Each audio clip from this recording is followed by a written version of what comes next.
Hello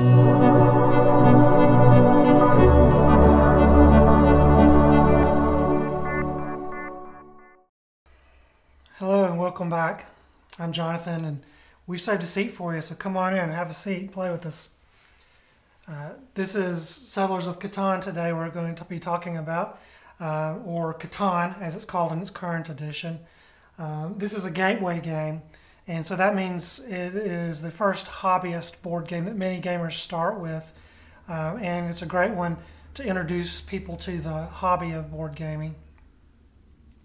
Settlers of Catan is a competitive game of gathering resources and building out your salvation stronger and faster than your opponents. When you achieve 10 victory points during your turn, you will win. So how do we do that? Well, first let's talk about setup. So when you're setting up the game first, you put together these 6 ocean pieces that outlines your island. Next, we have 19 of these hex tiles that fit within this border, and these can be randomized or they can be put in according to a set pattern that the rules recommend for starter games.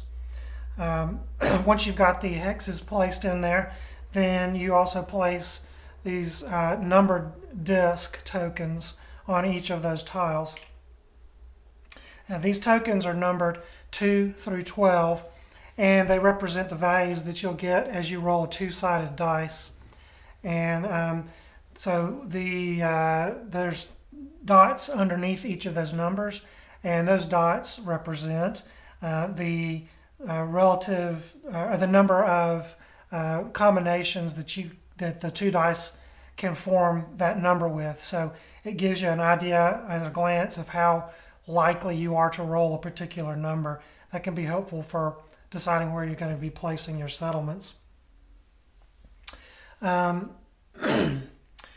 So after you place the discs, then you place the starting settlements and roads, and this is according to the number of people that are playing in your game, as to where you place them and how many of them.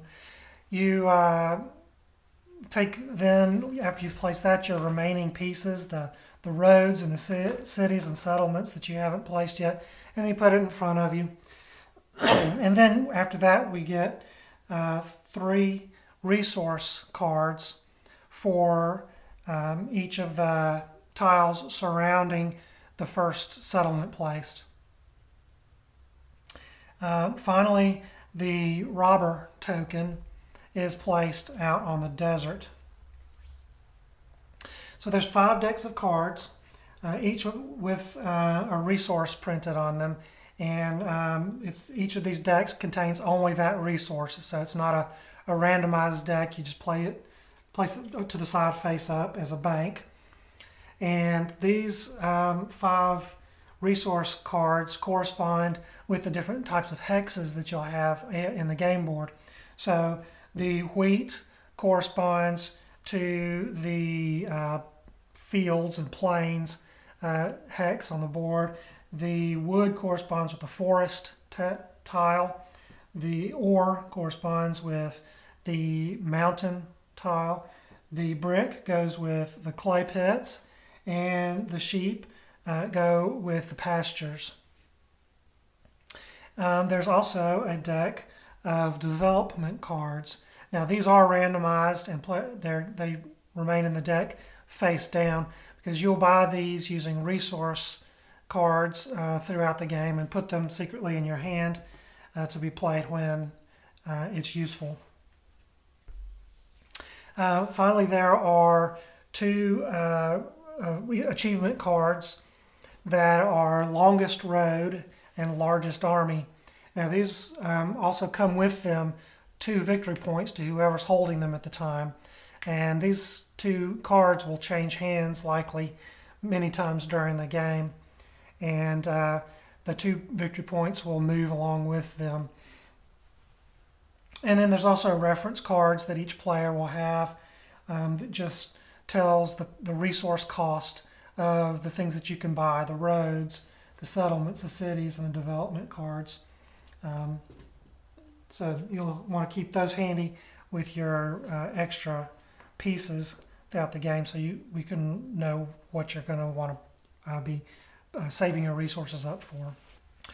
All right, so play, after you set it all up, progresses in turns in which the current player will roll 2 dice. The number of dice will then be checked against the numbered discs on the tiles, and depending on what the number is, that number on the tiles it will mark the tiles that are producing resources this time. So, for example, if we rolled a 6, then in this particular setup I have here, the ore would produce and this forest tile would produce, because they both have tiles with 6s on them. So anybody with a settlement on the outskirts of those 2 tiles will receive 1 resource card of the appropriate type, in this case ore and wood. If you have a city on a border of a resource, you actually get twice as much resource as does a city. So in this case, you'd get a city would get 2 resource cards rather than 1 that a settlement would give. Now, if somebody rolls a 7, then nobody gets resources, and what happens is the robber then moves. The person who rolled the 7 takes the robber and moves the robber to a tile of their choice. And what happens is that tile then will not produce resources as long as that robber is there. So unless another 7 is rolled or a night card, which we'll talk about a little bit later, the robber stays right there, and anybody who has a city on the border of that tile is out of luck, because that tile will not produce. So in addition to that, then the person who moved the robber there will choose one of the players who has a city on adjacent to that tile, and can rob that player of one of their resources at random from their hand, and they will receive that for themselves. All right, next step after rolling and deciding about the resources, the player can initiate trade with other players if he can find a willing trade partner, making deals that appeals to both parties. It's just a verbal negotiation going on there. I have 1 sheep and I would like to trade for 2 wheat, for example, or maybe if I want that wheat, I'll have to pay 3 sheep or something like that.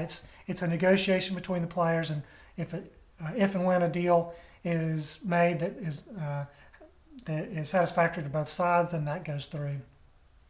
You can trade as many times with as many players as you want. There's no limit on that. Just that the trade has to involve the player whose turn it is. So it's not a time for other players to be making trades amongst themselves.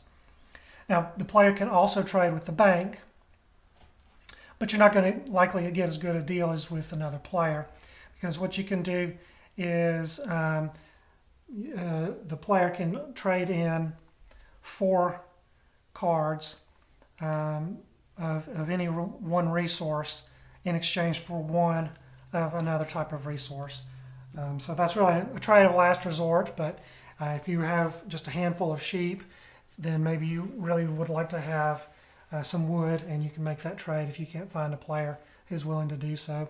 And you can also make trades in the harbors, depending on what's listed out there. You can make, if you have a city on that tile next to a harbor, then you can make various trades for particular goods at a particular ratio.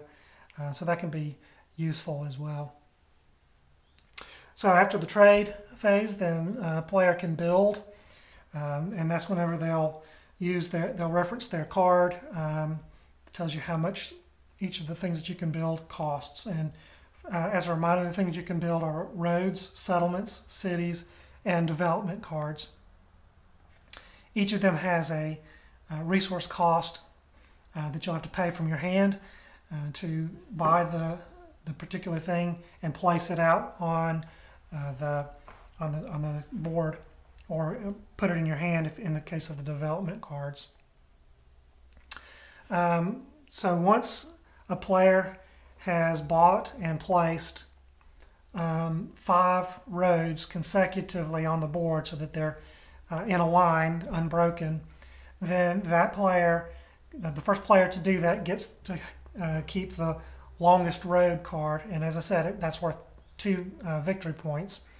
But as soon as another player puts down a road giving them a longer road segment, then that passes to their hand instead. And the person who had it loses 2 victory points, and the person who gets the card gains 2 victory points. Back to the development cards. They're drawn from a face-down deck, and they can be played one at a time, one at any time during your turn. So you can play 1 card of these during your turn if you have it, but you can't play it on the turn that you bought it. So you can buy it 1 turn, and then the next time your turn comes around, you can play it if you wish. These development cards contain cards that can do different things. Some of them have immediate victory points that you can gain. Some of them are knights. Some of them are other special instruction cards, such as the Monopoly card, which requires all the other players to hand over any copy of the resource you name. The knight card is one that causes the robber to move. And because you play the knight card, and I guess the robber is getting scared and he's moving off to somewhere else. It moves in the same way as if described earlier when someone rolls a 7. So the person playing the knight card moves the robber and takes a card from somebody on an adjacent tile, and prevents that resource tile from producing resources until the robber is moved again. Additionally, someone who gets a knight card will contribute to their army size, and the person who first gains 3 knights and plays them will win the largest army card. And like the longest road card, it's worth 2 victory points while the person is holding it. Once another person expands their army larger than theirs, then the card changes hands to the person with the largest army, and also the victory points go with it. Okay, so let's talk about the components. There's a fair number of components that it comes with. You have resource tiles, you have number tokens, there's over 100 of various cards that go with it. You have wooden settlements and cities and road pieces. There's dice, and then you have the rule book, you have the reference cards. There's just a lot goes with it. Of course, more pieces means you have a longer and more complex setup. But often whenever you have a game with a lot of pieces, that also means you have a richer game experience as well, if the pieces are used well and are good quality. The theme of this game is growing a civilization, and the accumulating resources and seeing your civilization grow. It's well supported by the pieces and components in this game. That theme and that visual satisfaction of growing out your resources.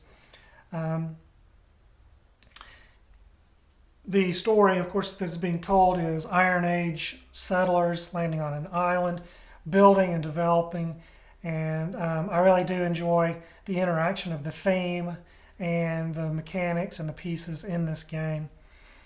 The cards they're standard glossy card, just like normal. I think they're about normal size of playing cards. So you might want to sleeve them, but that's up to you. the artwork on the cards as well as on the tiles are really nice. I think they do well in support of the theme, and they're nice to look at. These wooden pieces for the settlements and cities and roads, they're painted wood that are cut in these shapes. They're fine. They work well. They're functional and maybe unspectacular. Mostly we just use them to build elaborate structures when it's not our turn. Doesn't everyone? That's got to be part of the fun of it. One thing that I don't love about this, and maybe they fixed this in more recent editions, but whenever you're fitting the pieces together in the setup with the tiles within the frame of the watered border, it's hard to get these tiles in there properly, or it can be. I don't know if you can tell from the video, but there's actually places where the tiles kind of bow up as I push them in there together. They're not lying flat. And at different times I've tried shaving off a little bit on the sides, but of course they're in different positions and oriented different ways each time you play. So I haven't had a lot of success in making that work without just trimming a significant amount of each of the pieces so that there's a little bit of space between them. And I haven't really been willing to do that so far. All right, so if you are a regular visitor to Boards and Chords, you know that I love a game with a strong theme, connected integrally with good mechanics. And I also enjoy a game of development, especially one that you can see visual building up of whatever it is the game is trying to do. And Settlers of Catan is one of those type of games. You have visible progress. Your achievement can be appreciated as you advance through the game. Seeing your roads snake around the map and your settlements multiply and advance into cities. Built by the raw resource collected earlier in the game, that really satisfies the builder itch that I get. Settlers of Catan doesn't take long to learn and play, and we picked up on the rules very quickly. Our family playing group did. The 16-page rule book is thorough but not overwhelming, containing the rules that are required to play in the first 5 pages. The rest is an almanac of terms and special conditions that the players may run into, and then they can reference that as needed. We find the game to be fairly fast-paced. There's not endless waiting in the turns between them for the kids to get bored and lose interest. In particular, the trading phase helps keep things moving along and keeps the players attentive and engaged for opportunities to gain resources that they may need. The box recommends ages 10 and up to play this, and I think that's a pretty good guideline in general. If adults and older players aren't available to assist and teach the game. However, we began playing this game with kids that are much younger,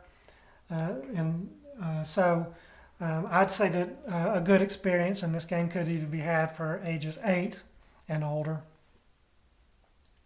Additionally, the box says that the game takes 60 minutes to play, but as with all of the games that we have, we tend to want to double that time, especially, and you will too, especially if you have kids on the younger end of the age range. All right, family friendliness scale, we would say that Settlers of Catan is entirely appropriate from a content point of view for all children within the suggested age range. It's a game without combat. There's not monsters or other particularly stressful or intense situations. I feel confident in recommending this game for families with younger children without worrying about disturbing them or corrupting them in some way.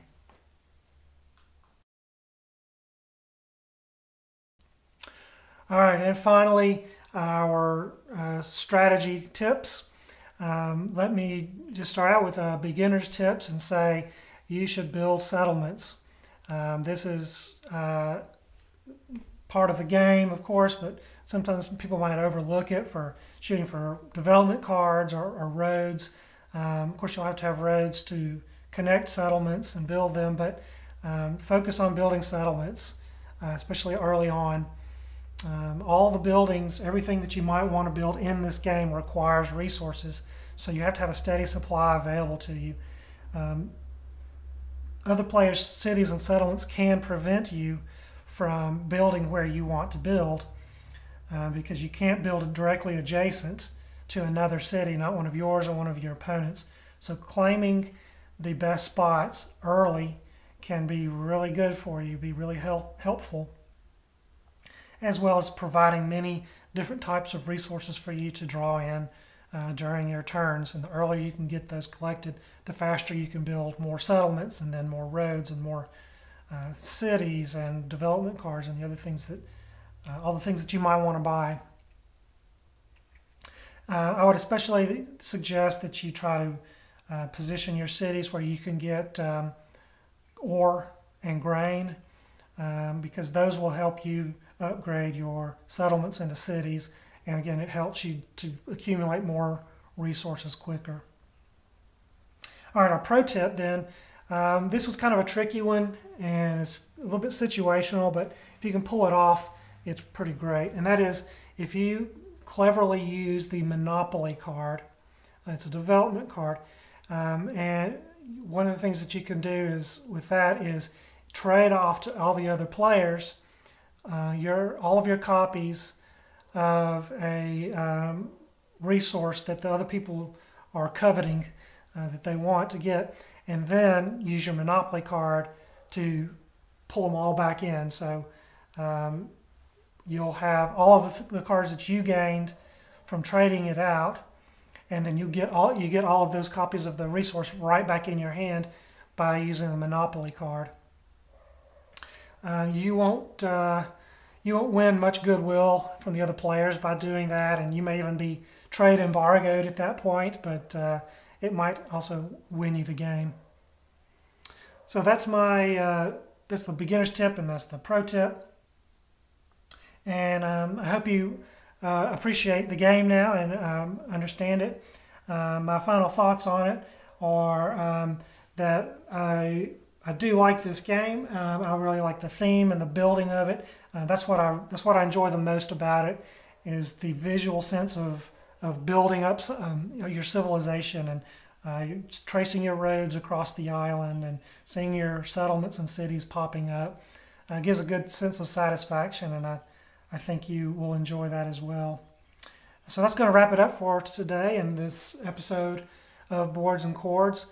Please look below at the show notes. If you like this game and want to buy it, please help support this show by using my affiliate link. And also, if you like the show, tell a friend or a family member and spread the word.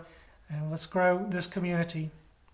Until next time, thank you, and we'll see you later, all right?